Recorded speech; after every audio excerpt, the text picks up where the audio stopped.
Hello, welcome to our YouTube channel. आज की video में हम डिस्कस करेंगे environmental protection act. Environmental protection act बहुत ही इंपॉर्टेंट एक्ट है जिसकी अवेयरनेस सबको होनी चाहिए। सबसे पहले जानते हैं इन्वायरमेंटल प्रोटेक्शन एक्ट 1986 में आया था। ये एक कम्प्रिहेंसिव रेगुलेशन है जो गवर्नमेंट ने इनैक्ट की थी, गवर्नमेंट ऑफ इंडिया ने, जिसका एम था कि वो प्रोटेक्ट करे एंड इम्प्रूव करे इन्वायरमेंट को।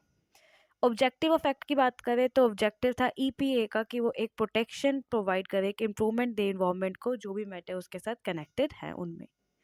एक लीगल फ्रेमवर्क क्रिएट करे for environmental governance, sustainable development को प्रमोट करे और इंश्योर करे कि इन्वायरमेंट जो है वो किसी भी डेवलपमेंट एक्टिविटी के तहत कंप्रोमाइज ना हो। एक रेगुलेशन प्रोवाइड करे हैजार्डियस सब्सटेंस की और पोल्यूशन को प्रिवेंट करे।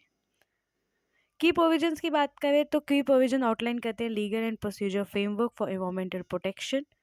द एक्ट एम्पावर करता है गवर्नमेंट को कि वो प्रॉफिट बंद ही कर दे या रेगुलेट करे industry based on the environmental impact, और इंश्योर करे कोई भी हार्मफुल एक्टिविटी ना हो, और अगर हो तो बहुत ही मिनिमाइज्ड हो।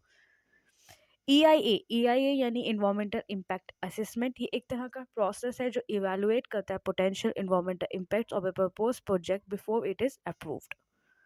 तो इसके जो प्रोसेस के जो इसका प्रोसेस का फ्लो है वो है स्क्रीनिंग। सबसे पहले डिटरमाइन करते हैं कि प्रोजेक्ट को EIA की रिक्वायरमेंट है कि नहीं है। स्कोपिंग, क्या आइडेंटिफाई करते हैं जिन की इश्यूज़ को हमें एसेस करना है। देन इम्पैक्ट एनालिसिस, एसेस करते हैं पोटेंशियल इन्वायरमेंटल इम्पैक्ट्स, क्या क्या इम्पैक्ट हो सकता है, मतलब पोटेंशियली क्या क्या इन्वायरमेंटल इम्पैक्ट हो सकता है। और फिर मिटिगेशन मेजर, कि किस तरह हमें उनको मिटिगेट करना है या मिनिमाइज करना है उनके एडवर्स इफेक्ट्स को। देन रेगुलेशन एंड नोटिफिकेशन की बात करें तो कुछ specific rules and guidelines issue है अंडर EPA, ताकि वो एक इफेक्टिव इन्वायरमेंटल मैनेजमेंट को वो एडहेयर कर सके, इंश्योर कर सके। देन अगर हम बात करें रोल्स एंड रिस्पॉन्सिबिलिटी की, तो सेंट्रल गवर्नमेंट फॉर्मुलेट करती है पॉलिसी, स्टैंडर्ड सेट करते हैं और इंश्योर करते हैं कि वो इफेक्टिवली काम करें। स्टेट गवर्नमेंट अपने स्टेट लेवल पे इम्प्लीमेंट करती है रेगुलेशन एंड मॉनिटर करती है कंप्लायंस। इंडस्ट्रीज रिस्पॉन्सिबल हैं कि वो किसी भी इन्वायरमेंटल स्टैंडर्ड्स को हिंडर ना करें और असेसमेंट्स कंडक्ट करें।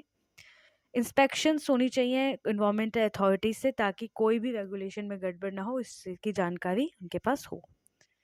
पेनल्टीज इम्पोज होनी चाहिए फॉर वायलेशन, जिसमें फाइन्स इंक्लूड हो या नॉन कंप्लेंट फैसिलिटीज़ के क्लोजर इंक्लूड हो।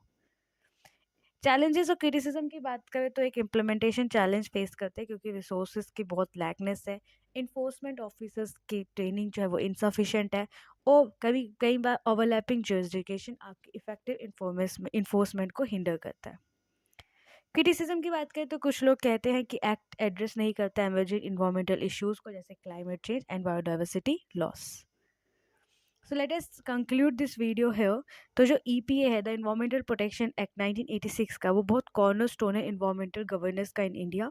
इसने बहुत सिग्निफिकेंट कंट्रीब्यूशन दी है इन्वायरमेंटल प्रोटेक्शंस में, लेकिन अभी भी इसमें बहुत रिफॉर्म्स की नेसेसिटी है, ताकि हम एक स्ट्रॉन्गर इन्फोर्समेंट मैकेनिज्म को स्टेबल कर सकें।